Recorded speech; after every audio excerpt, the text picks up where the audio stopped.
दोनों उड़ाते हैं बल्लेबाजों के होश, पर आरसीबी की प्लेइंग 11 में कौन होगा, टोपली या जोश?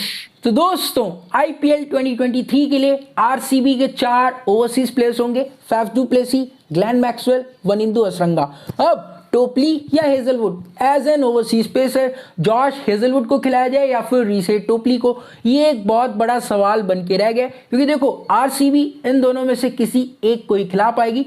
दैट्स वाई इस वीडियो में हम रीसे टोपली और जॉश हेजलवुड के बीच में कंपैरिजन करने वाले हैं। करियर स्टैट्स, रीसेंट फॉर्म और टीम की नीड्स को ध्यान में रखकर इन दोनों के बीच में कंपैरिजन करेंगे and will try to know कि इन दोनों में से किसकी आरसीबी की प्लेइंग 11 में जगह बनेगी। बट उससे पहले, if you came for the first time, then you gotta smash the subscribe button, press the bell icon for all latest updates of cricket and IPL.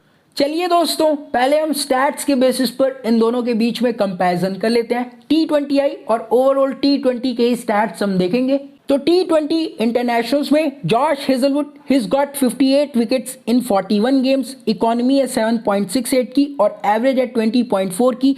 वहीं दूसरी तरफ रीसे टोपली ने T20I में 22 मैचों में 22 विकेटें ली हैं, इकोनॉमी है 8.30 की और एवरेज है 29.5 की। तो क्लियरली T20I के मामले में हेजलवुड टोपली से आगे निकल जाते हैं। चलिए हम ओवरऑल T20 स्टैट्स की बात कर लेते हैं, जिसमें और भी सारी लीगें आ जाती हैं।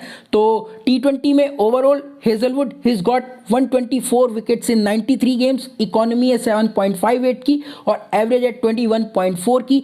वहीं दूसरी तरफ रीसे टोपली, इन्होंने ओवरऑल T20 में 124 मैच खेले, 166 विकेटें ले लिए, इकोनॉमी है 8.15 की और एवरेज है 21.4।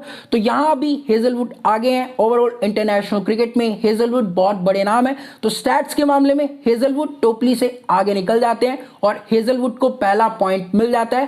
अब रीसेंट फॉर्म पर आ जाते हैं। तो आप सबको पता है, जो अभी वर्ल्ड कप हुआ था उसमें जॉश हेजलवुड कुछ खास कर नहीं पाए थे, ही वॉजंट एट हिज बेस्ट। जबकि आप देखिए रीसे टोपली, जो अभी साउथ अफ्रीका T20 लीग चल रही है उसमें वो लगातार अच्छा कर रहे हैं। He is getting wickets in each and every game. और जो इंडिया और इंग्लैंड के बीच में अभी T20 सीरीज हुई थी, उसमें भी टोपली ने अकेले अपने दम पर सभी भारतीय बल्लेबाजों को परेशान करके रखा था। तो बिल्कुल करंट फॉर्म के मामले में टोपली इज हेड ऑफ हेजलवुड और रीसे टोपली को भी 1 पॉइंट मिल जाता है। अब टोपली और हेजलवुड दोनों के ही पास है 1-1 point. Team need, this is gonna be the third parameter for comparison. तो अब तक जिस तरह की आरसीबी की हिस्ट्री रही है, और क्योंकि इस बार आरसीबी के मैचेस चिन्नास्वामी के उस छोटू से स्टेडियम में होंगे, that's why RCB they need a proper death over specialist.